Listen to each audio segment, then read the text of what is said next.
Santino Greco found his secretary at sunrise, half dead in the sand, with one hand still closed around the broken glass he had almost drunk from the night before. For 1 second, the most feared man on the Gulf Coast did not move. He only stared at Alara Voss lying where the tide kept reaching for her ivory dress soaked through, her black hair tangled with seaweed, blood drying near her temple, and bruises darkening both wrists like someone had held her down while the ocean tried to finish what they started. Then he saw the glass in her hand.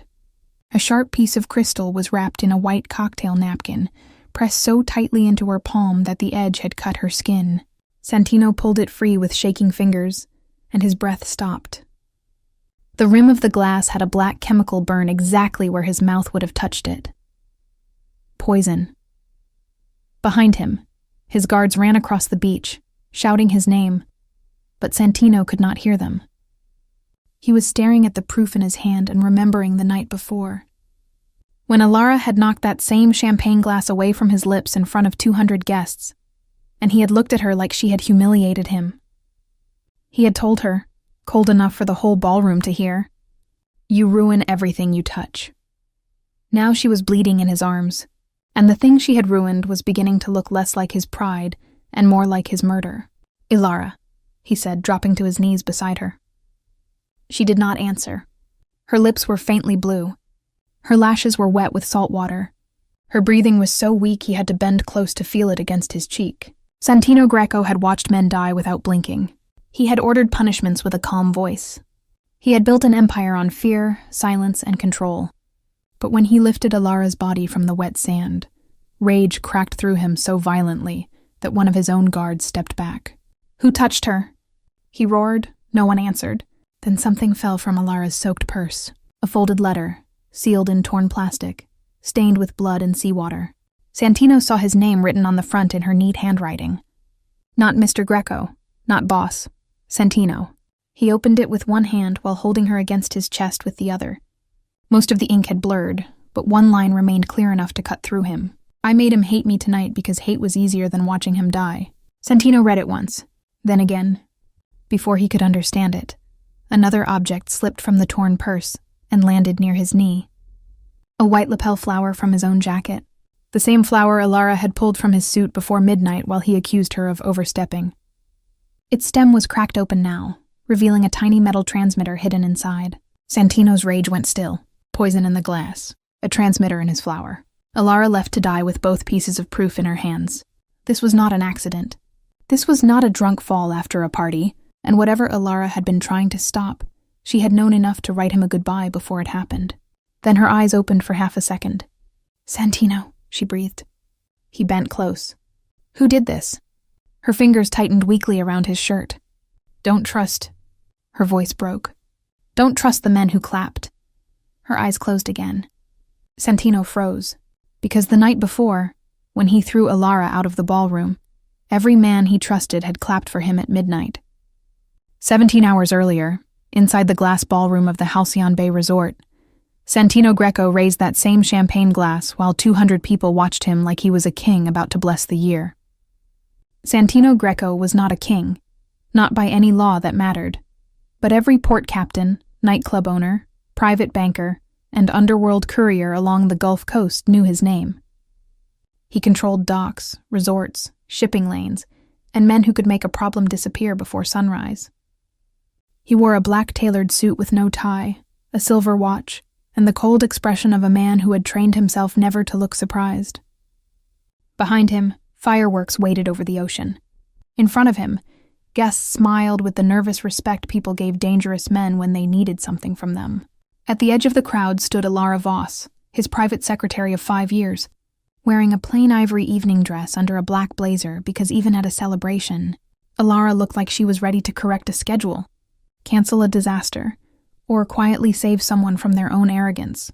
She had a headset hidden behind one ear, a tablet pressed against her side, and a calm face that had fooled people for years. Everyone in the room thought Alara was cold.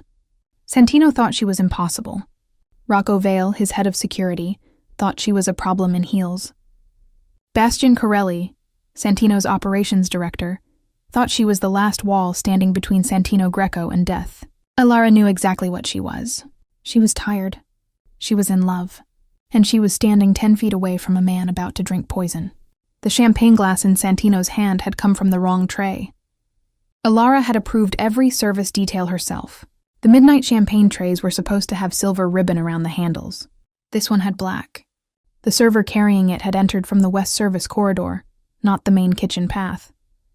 The rim of Santino's glass had a thin, dark burn near the crystal edge, too faint for anyone watching the stage, too clear for a woman who had spent 5 years reading death in small mistakes. A different secretary would have screamed. A bodyguard would have reached for a gun.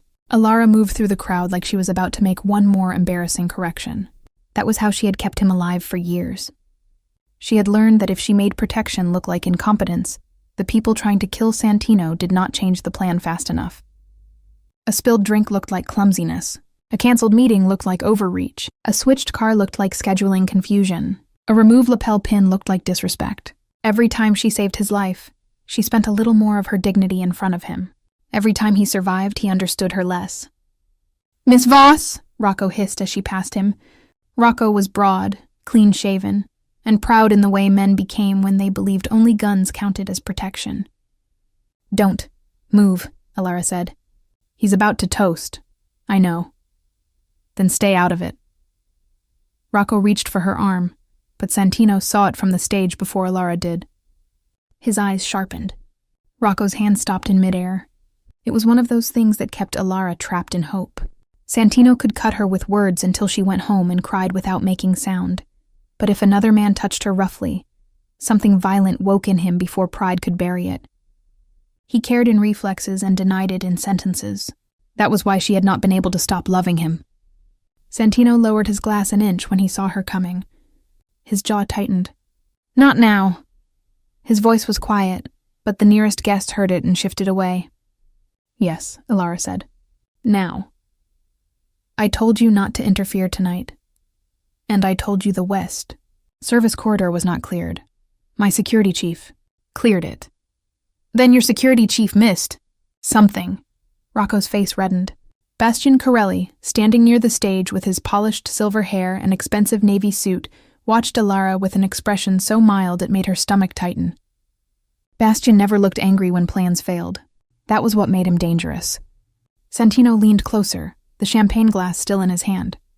"If this is another one of your instincts, swallow it." Alara looked at the glass, then at his mouth. "I wish I could."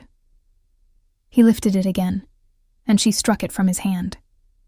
Crystal shattered across white marble. Champagne splashed over Santino's shoes. The ballroom froze as if someone had cut the music with a knife. For 1 second, nobody breathed.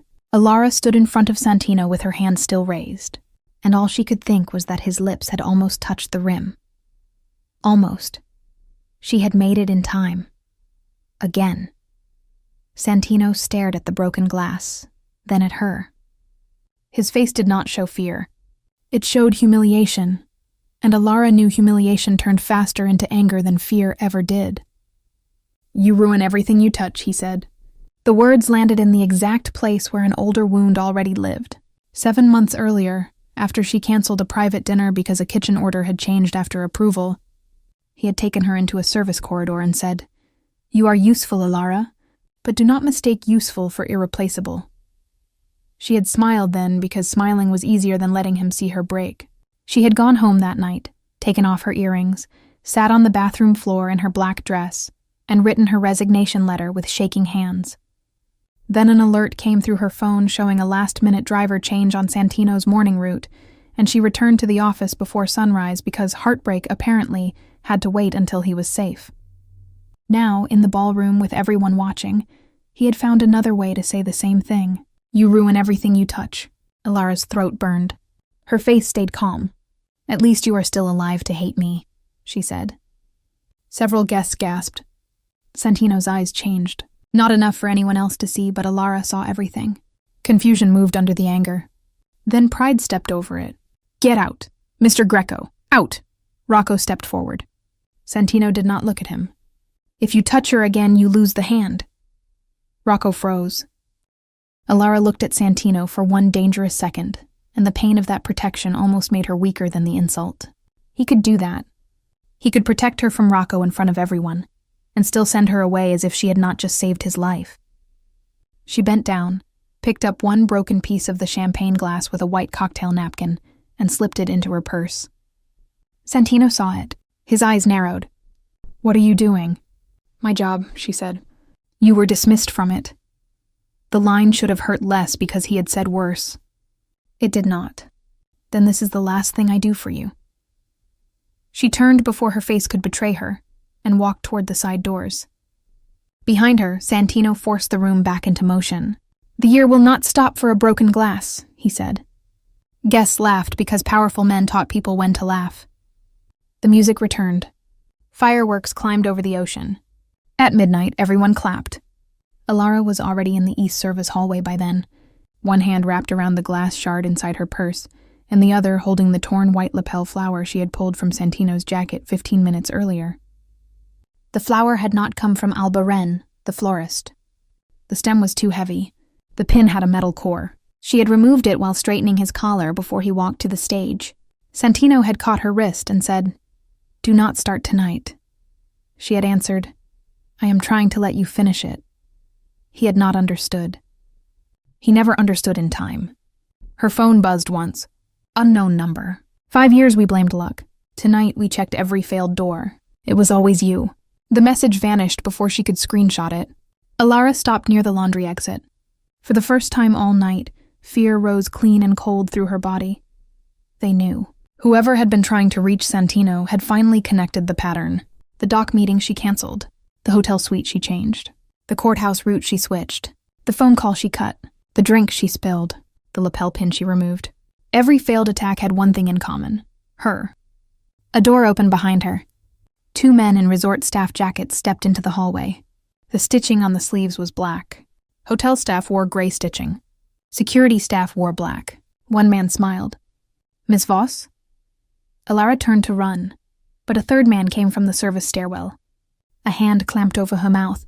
Another twisted her shoulder back so hard white pain shot through her arm. They dragged her through the laundry exit toward the beach path, where the fireworks covered the sound of her shoes scraping concrete. "The safe route," one man said against her ear. "The real one, not the one you put in the file." Alara bit his palm.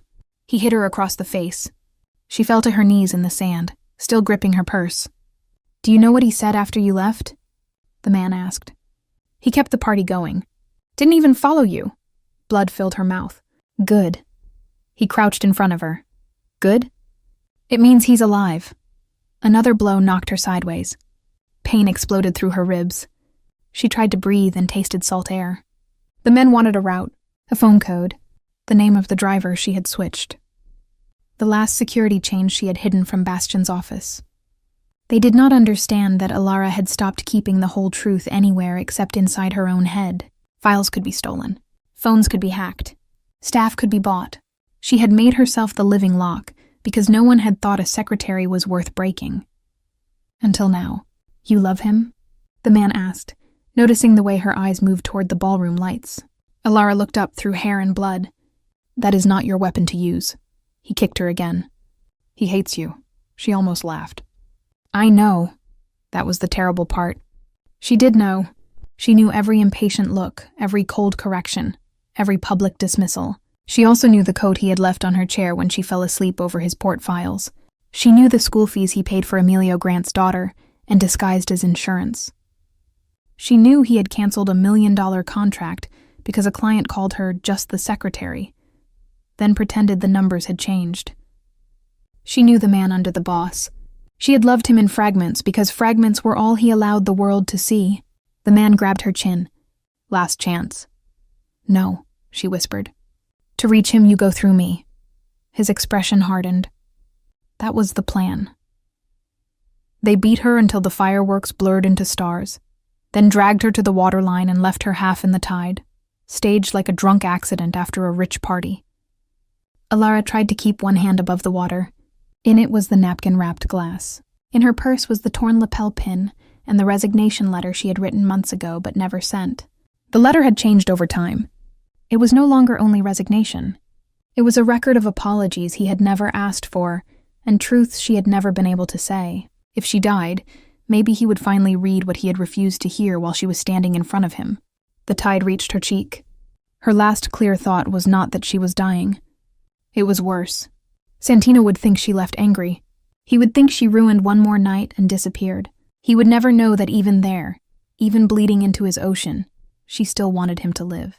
Morning made the beach look innocent. Santino walked alone behind Halcyon Bay, just after sunrise, because a harbor contact named Jace Morrow had asked to meet him near the private dock. Jace claimed someone inside Santino's organization had bought staff access to the Réveillon event. Santino had slept less than 2 hours. He kept hearing Alara's voice. "At least you are still alive to hate me." He had looked for her after midnight. Once near the bar, once by the balcony, once at the service doors. He told himself it was because he wanted the glass shard back. He told himself it was because she had made a scene, and he needed to understand how bad the damage was.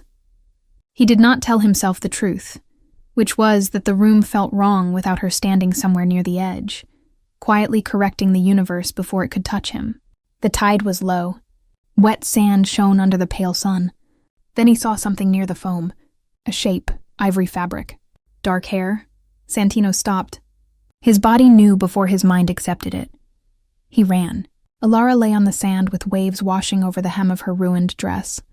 Her face bruised, her lips faintly blue, hair tangled with seaweed, one wrist raw where someone had tied or held her down. Her hand was curled to her chest, locked around a white cocktail napkin. "Ilara." Santino dropped to his knees so hard sand sprayed across his shoes. He touched her throat. A pulse, weak, too weak. "Ilara, open your eyes." She did not. He lifted her head onto his arm and saw the bruises near her jaw, the swelling at her temple, the blood dried in her hair. Rage came first because rage was easier than terror. Then her fingers twitched around the napkin. He opened it with shaking hands. Inside lay the broken piece of champagne glass. On the rim, exactly where his mouth would have touched, was a black chemical burn. Poison. Santino stared at it, and the world that had made sense to him for 5 years cracked down the middle. He grabbed her soaked purse and emptied it onto the sand.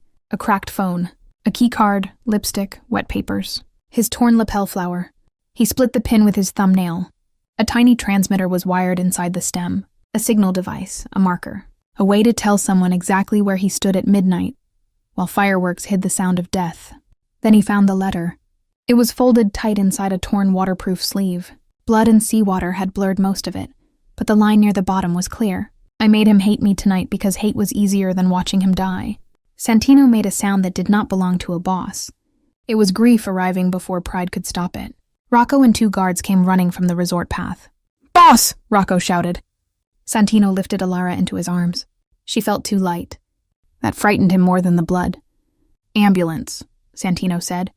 Rocco stared at her. "Now!" Santino roared. Rocco ran. Santino looked down at Alara's face, at the woman he had sent away, the woman who had walked out holding proof of his attempted murder and her own broken heart. "You do not get to die after making me understand," he whispered. "Do you hear me? Not like this." Her lashes trembled once, maybe from the wind, maybe from his voice. "Stay," he said, and realized with a sick twist in his chest that it was the first time he had ever said the word to her without meaning work. The ambulance arrived fast because fear still obeyed Santino Greco. He rode with Alara to St. Aurelia Medical Center, one hand wrapped around hers, the other holding the broken glass, the transmitter pin, and the wet resignation letter like evidence in a trial against his own blindness. Dr. Leona Varr, the emergency physician, took one look at Santino and said, "If you stand in my way, she loses time." That was the only command in the city strong enough to move him. The trauma doors closed. Santino stood in the hospital hallway with sand on his suit and Alara's blood drying on his cuff. Rocco stood 10 feet away, pale and silent. Tomas Ilyan, Santino's driver, arrived still wearing last night's wrinkled black suit. "What happened?" Tomas asked. Santino unfolded the letter. The top read, "My resignation." Below, broken by water stains, were sentences that turned memories into wounds. "I am sorry for canceling the dock meeting. I am sorry for changing your hotel room. I am sorry for cutting the call from Marseille. I am sorry for spilling your drink in the orchid room. I am sorry for switching the driver outside the federal courthouse. I am sorry for taking the flower from your jacket tonight. I am sorry for making you hate me before I had enough proof to make you believe me. Santino read each apology and remembered the anger he had attached to it. The dock meeting she canceled without explanation. He fired her before sunrise. 2 hours later, Rocco found gunmen in the container yard. Santino called it luck. The hotel suite she changed after security cleared the room. He told her paranoia was not competence. That night, the original suite camera feed was hacked from the service floor. He called it caution. The courthouse route she switched. He called her impossible in front of Thomas and told him to ignore her. Thomas looked at him now, face tight with shame. Boss, Thomas said. The courthouse route. I should have told you years ago. Santino turned slowly. Told me what? You ordered me to follow the original plan. I followed her message instead. Santino's eyes hardened. You disobeyed me? Yes, Thomas held his ground. Because she sent one word with the new route. Please. She never said please. I thought if Miss Voss used that word, she was scared. Santino felt that sentence tear something open. Alara never said please. She had learned asking made her easier to dismiss. What was on the original route? He asked. A stolen construction van under the overpass. It burned later. Shell casings inside. I told myself it was unrelated because that was easier than admitting she saved us, and I stayed quiet. Santino looked at Rocco. How many times did she change routes? Rocco swallowed. A lot. And you never asked why? I thought she was undermining me. Santino's voice went cold. No. She was doing your job before your pride let you see the threat. Dr. Varr came out after 43 minutes. She is alive, she said. The word struck Santino harder than any bullet ever had.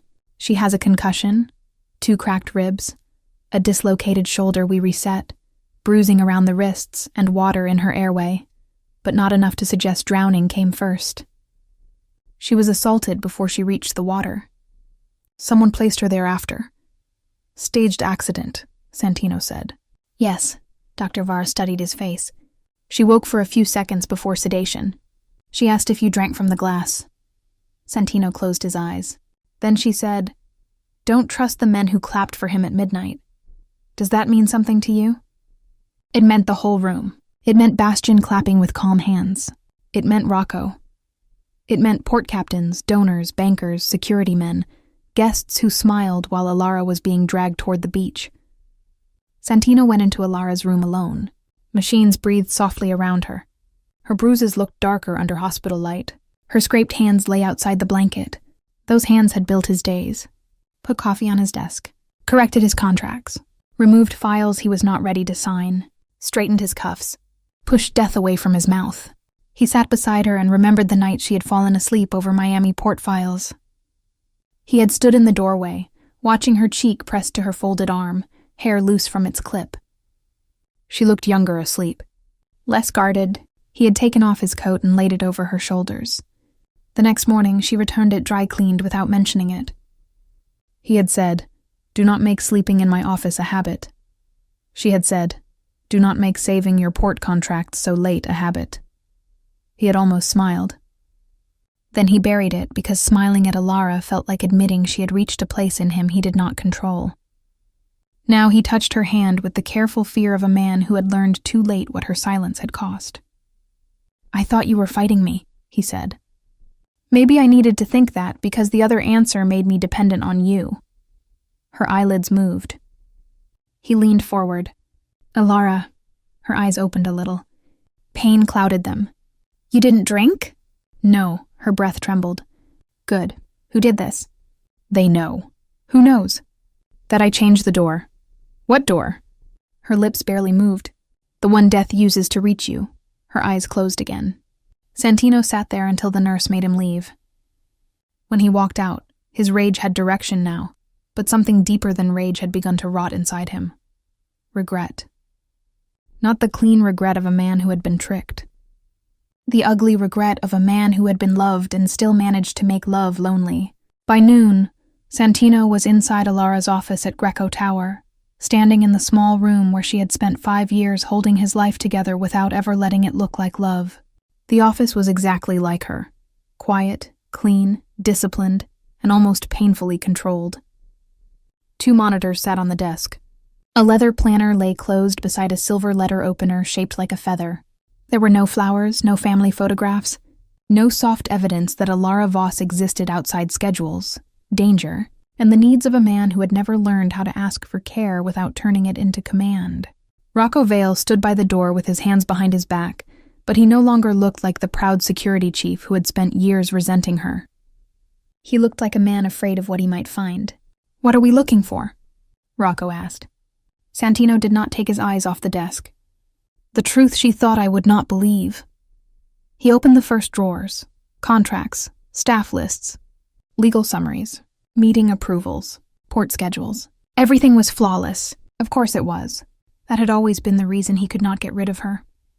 Alara never failed where an employer could measure her. She never lost a file, never missed a deadline, never mishandled money, never leaked a name, never forgot a guest, never confused a location. Her official work was perfect.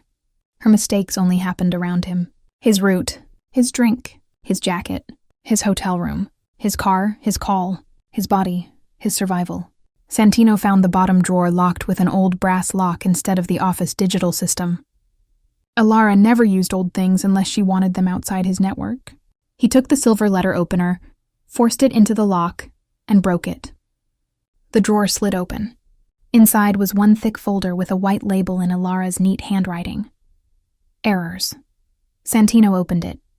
For a moment, he did not understand what he was seeing. Then the dates began to arrange themselves inside his memory, like knives laid out on a table. Dock, suite, driver, call. Drink, dinner, elevator, courthouse, flower. He opened dock first. A canceled meeting notice, a map of the container yard, a security camera maintenance request that had never passed through Rocco. 2 guest names added after approval. At the bottom, Alara's handwriting in red ink read, Southgate camera down. 2 names added from operations access. Rocco not informed. Need proof before telling him. Santino opened suite. Original hotel room. Replacement room. Service elevator records. Camera feed rerouted to an outside server 14 minutes before Santino's scheduled arrival. Alara's note. Original room compromised. He will call it paranoia. Need proof before telling him. He opened driver. Temporary driver assigned by internal request. Driver's license tied to a false address. West exit safer. Alara's note. Thomas will listen if I use please. I hate that I may have to. Santino's fingers stopped. Thomas had said the same thing at the hospital. She had used please because she was scared, and even her fear had been planned carefully enough to save his pride. Rocco sat down slowly in the chair across from Alara's desk. She kept records of every change. Not records, Santino said, his voice low. Warnings. He opened drink. It was from the Orchid Room dinner 8 months earlier. He remembered it too clearly now. The private dining room, the red wine, the senator's wife laughing, Alara bumping his arm and spilling the glass across his cuff. He had taken her aside afterward and said, "One more public mistake, and I will replace you with someone who knows where her hands belong." She had only said, "Yes, Mr. Greco." In the file was a catering list. 1 bottle delivered separately. A cork photo with a black mark. A note from Alara. Could not remove bottle without alerting source. Spilled glass instead. He looked at me like I had embarrassed him. Better a stained cuff than a closed casket. Need proof before telling him. Santino closed his eyes. For years, he had thought her silence was stubbornness. Now he understood it was discipline. She had swallowed every defense because defending herself too early would have warned the men trying to kill him. He found a hidden compartment behind the drawer. This one was smaller. The folders inside were labeled unsent. Rocco immediately looked away, as if he knew before Santino did that this was not strategy. This was a wound. Santino should not have opened them, but Alara had almost died carrying truths he had refused to hear when she still had the strength to speak. He opened the first note. Mr. Greco, today you called me careless because I canceled the doc meeting. I wanted to tell you I saw the south camera go blind and 2 new names appear on the guest list after approval. I wanted to tell you I was scared. But scared women do not last long in your building, so I stayed useful instead. He opened the next one. Today you said I was useful, but not irreplaceable. I laughed in front of you because secretaries are not allowed to bleed. Then I went home and wrote my resignation. At midnight, a route alert appeared on my phone, and I came back because apparently even heartbreak has to wait until you are safe. Santino had to set the paper down. The line found him with brutal accuracy because he remembered that night.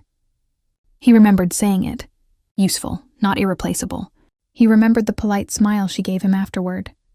He had thought she was calm. He had thought she was strong enough not to care. He had never considered that she might have gone home, sat alone, and broken where no one could use the breaking against her. Another note waited beneath it.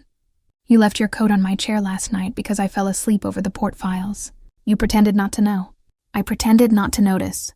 We are both cowards in expensive clothes. Another. You paid Emilio Grant's daughter's school fees from a fake insurance account today. You told Rocco the family should not know the money came from you.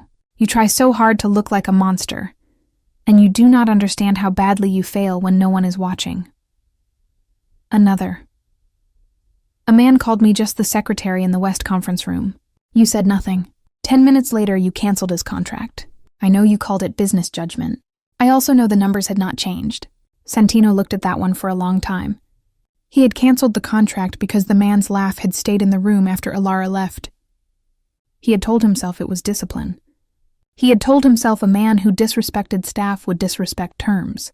Both things were true, but not the whole truth. The whole truth was uglier and softer. He had cared enough to punish the insult, and been too proud to comfort the woman who heard it. The last note in the folder had no date. I think I love him. Not the name. Not the fear. Not the man everyone bows to. I love the man under the boss. I wish the boss did not hate me for keeping him alive. Santino folded the note with hands that had killed men without shaking. Rocco spoke carefully. Boss? Do not. I should have listened to her. Santino looked at him. So should I. He took the errors folder, the unsent notes, and every file tied to the Réveillon event. Then he turned toward the door. Find Nico Farron, the bartender. Find Mara Solon from event management. Find the florist. Find everyone who touched the tray, the flower, the jackets, or the cameras. If one of them lies, bring me the lie with their teeth still in their mouth. Rocco hesitated. And Bastian? Santino's face went still. Let him think we are grieving. Nico Farron was found in the resort bar, shaking so badly that the ice scoop rattled in his hand. He was young, thin, and too frightened to pretend courage. Santino placed the broken glass on the metal counter between them. Tell me about the tray. Nico swallowed. It had a black ribbon. The normal trays had silver. Miss Voss noticed first. Who ordered it? Operations. Bastian Corelli. Nico nodded quickly. His office. I thought it was special service for you. I didn't know. What did Ilara say? Nico's voice dropped. She asked who carried it. I told her a new server. She asked why one glass had a mark near the rim. I said maybe polish. She looked scared then. Santino leaned forward. Ilara does not look scared. She did for half a second, Nico said. Then she told me if the glass broke, not to touch it. She said, if I am wrong, I want to be embarrassed. If I am right, I want him alive. Then she walked toward you. Santino looked away, because the room suddenly felt too small. Mara Solon, the resort event manager, came next. She was in her 50s, elegant, stern, and tired in the way women became after years of watching powerful men ask them to rewrite ugly things nicely. She did not sit until Santino offered the chair. Miss Voss was not drunk, Mara said before he asked. She was not unstable. She was not making a scene for attention. Who asked you to say that? Bastian Corelli's assistant. He wanted a statement saying she was emotional, possibly intoxicated, and escorted out after disrupting the toast. You refused. Mara's eyes hardened. I have watched too many women get erased from rooms after telling the truth. I do not help men clean blood off stories.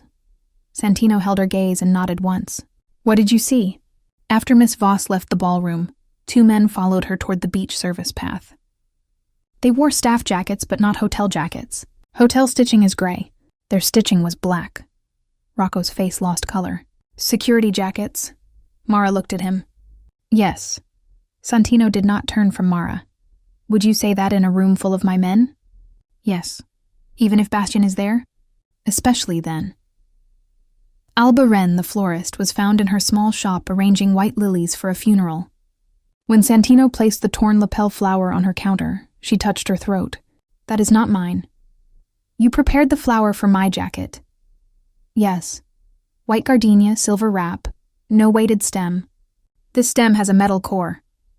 A transmitter. Alba stepped back. Then someone replaced it after delivery. Who accepted delivery? She checked her tablet. A man named Lennox, operations badge. Every road turned back to Bastian. Every clue arrived wearing the calm face of a man Santino had trusted, because Bastian never sounded emotional. That was how poison survived in powerful rooms. It spoke reasonably. By evening, Santino returned to the hospital with more truth than comfort. Alara was awake, sitting up slightly in bed, a gray cardigan over her hospital gown because she had refused to look as wounded as she felt. Her face was bruised, one shoulder strapped, her wrists wrapped lightly in bandages. Her eyes followed Santino as he entered.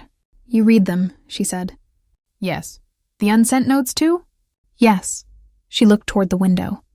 The sun was lowering behind the parking garage, turning the glass orange. Those were not evidence. No, Santino said. They were what I should have noticed without needing evidence. She laughed once, short and tired. Do not become gentle because you feel guilty. I do not know what to do with kindness when it arrives after damage. Then tell me what to do. That is your problem, Santino. You always think love is something you can handle if someone gives you instructions. He took the hit because it was deserved. Why did you stay? Her fingers tightened on the blanket. At first, because if you died, worse men would own this city. Bastian. Bastian and every man like him. And later? She looked at him then, and for the first time in 5 years, she let him see the cost of the answer. Later, because I saw the part of you they had not killed yet. Santino sat down slowly. You loved me? Alara's mouth trembled once. I loved the man who stayed after everyone left and approved rent for a widow who would never know his name. I loved the man who canceled a contract because the client insulted me, then pretended it was math.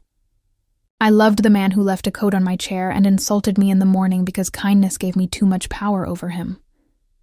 Her eyes filled, but she did not look away. I loved you in pieces because that was all you allowed anyone to see. Alara. No, let me finish once. Santino went still. I did not save you because I wanted a ring. I did not save you because I thought one day you would wake up and reward me for suffering.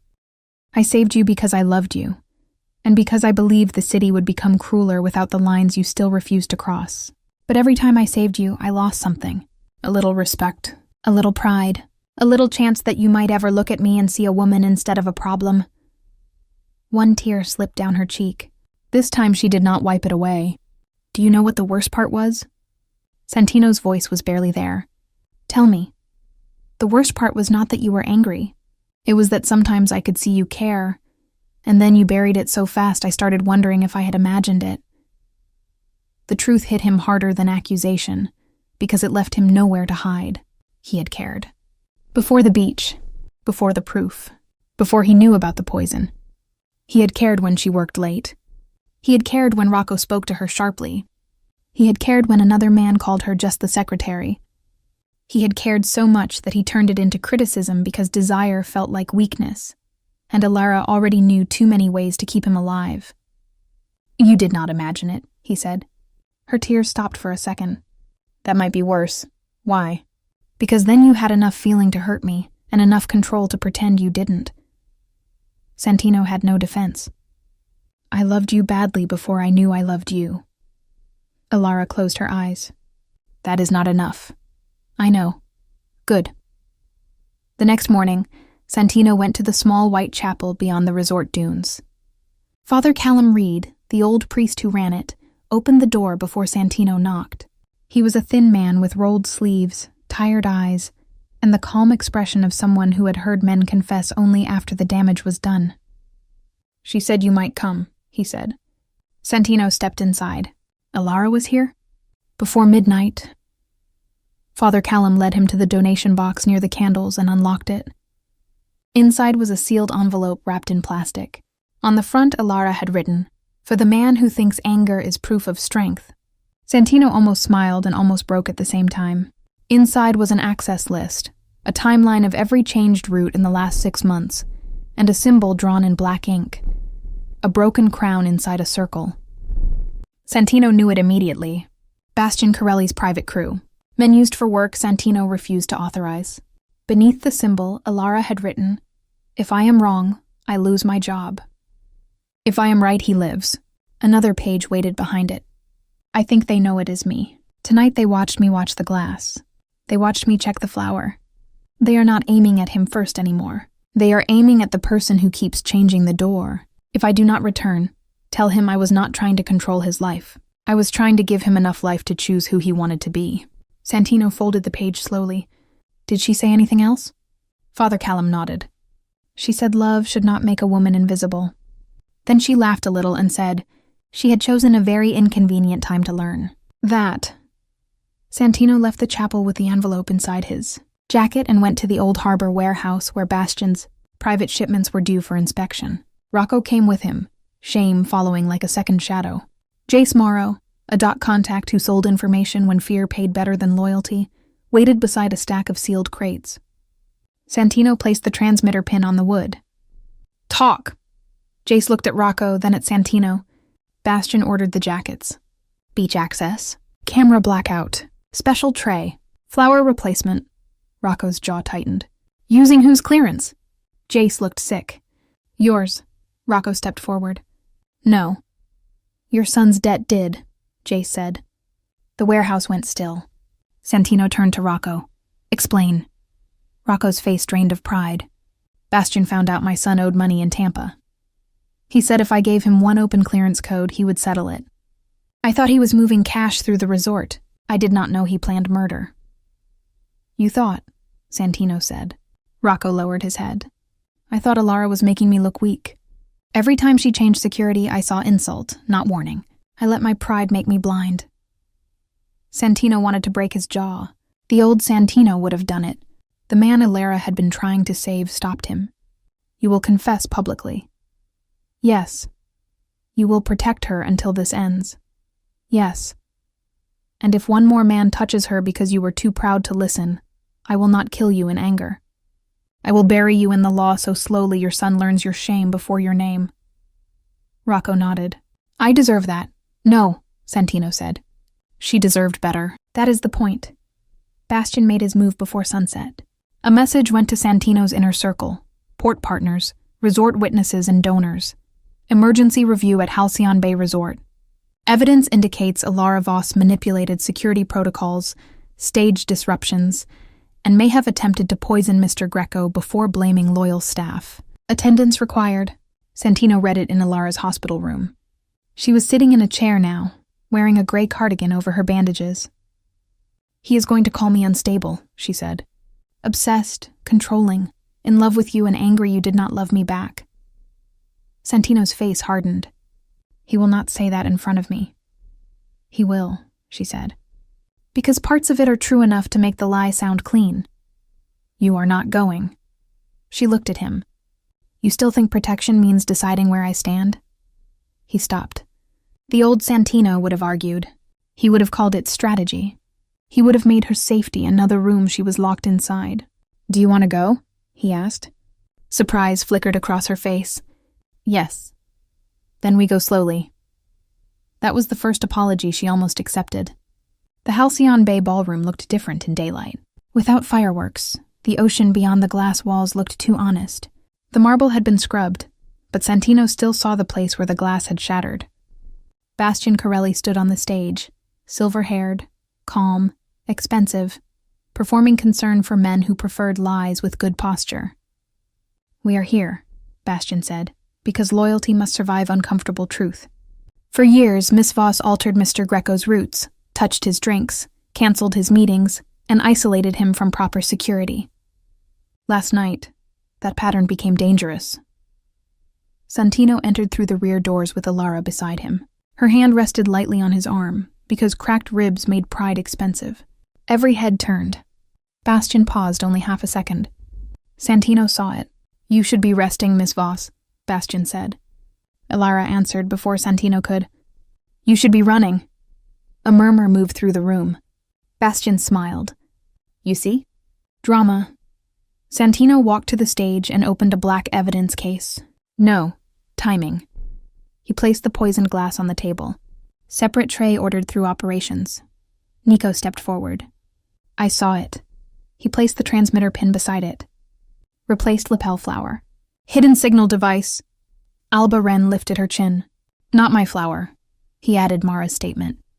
Fake security jackets. Camera blackout. Beach path access. Mara spoke from the side aisle. I saw them take her. Bastian laughed softly. A group of frightened staff trying to please you.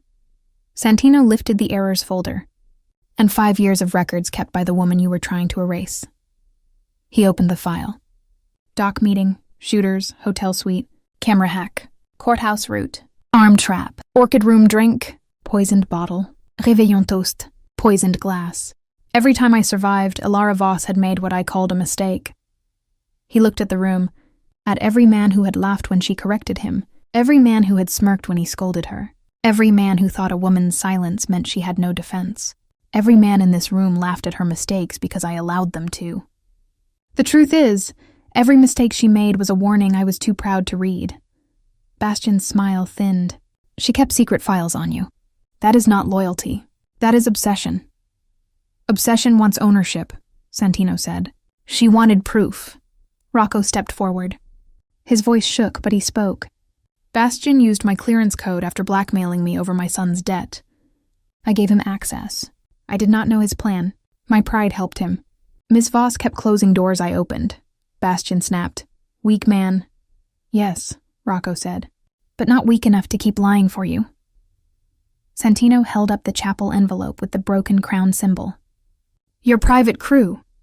Bastian's face finally cracked. She planted that. Ilara stepped away from Santino. Pain crossed her face, but she stood on her own. This had to be hers too. I planted nothing, she said. You did what men like you always do. You mistook silence for emptiness. You thought because I did not defend myself, I had no defense. Bastian's eyes narrowed. You loved him. That is all this was. A secretary dreaming above her place. Santino moved, but Ilara raised one hand. He stopped. The room held its breath.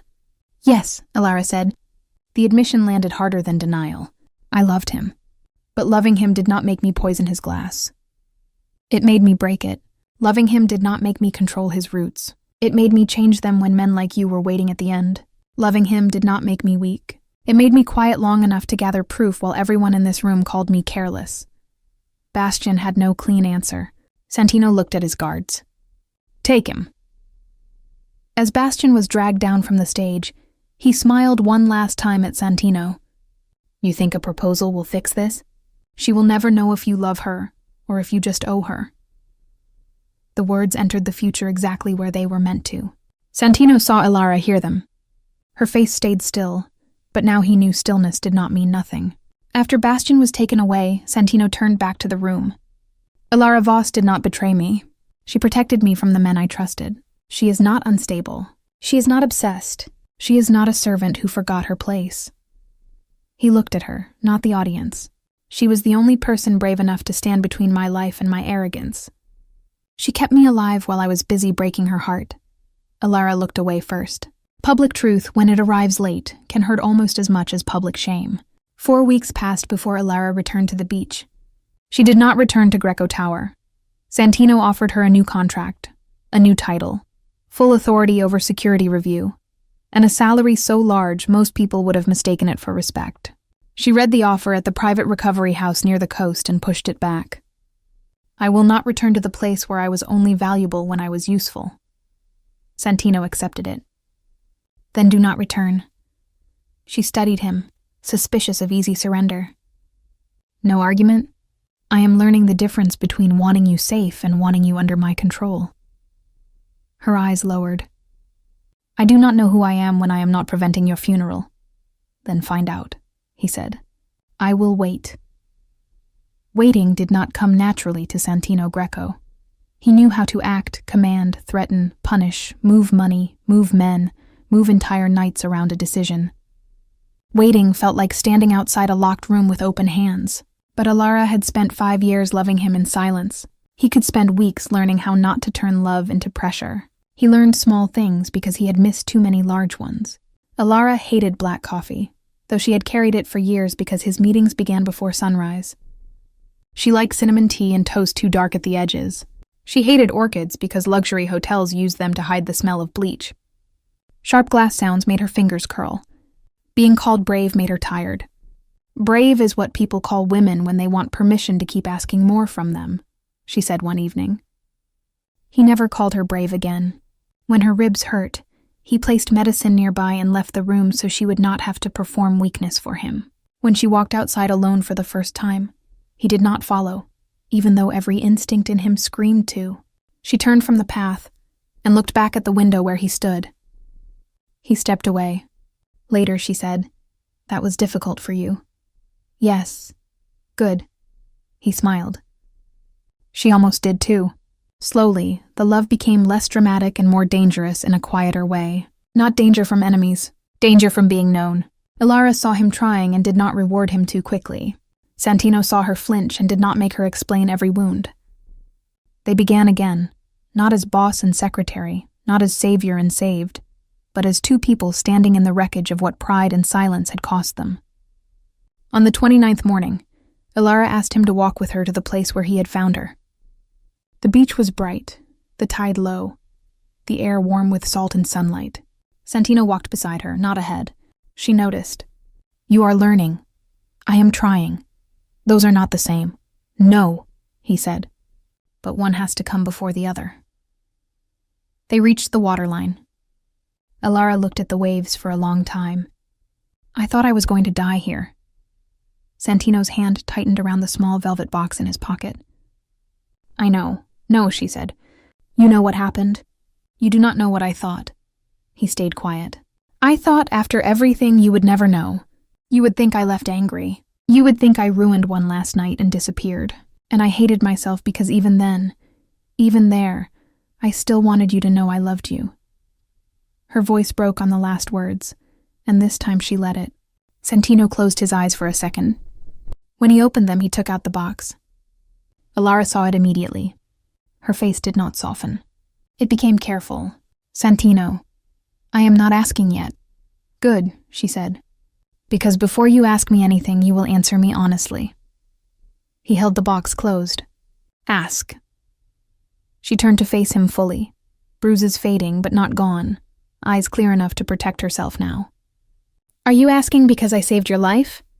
"No." "Because you feel guilty for every time you hurt me?" "I will feel guilty for that even if you never forgive me. But guilt is not love." "Because you found out I loved you before you deserved it?" "No. Your love does not make me entitled to you." "Because marrying me makes the story look clean after everyone heard what Bastian said?" Santino's answer came harder.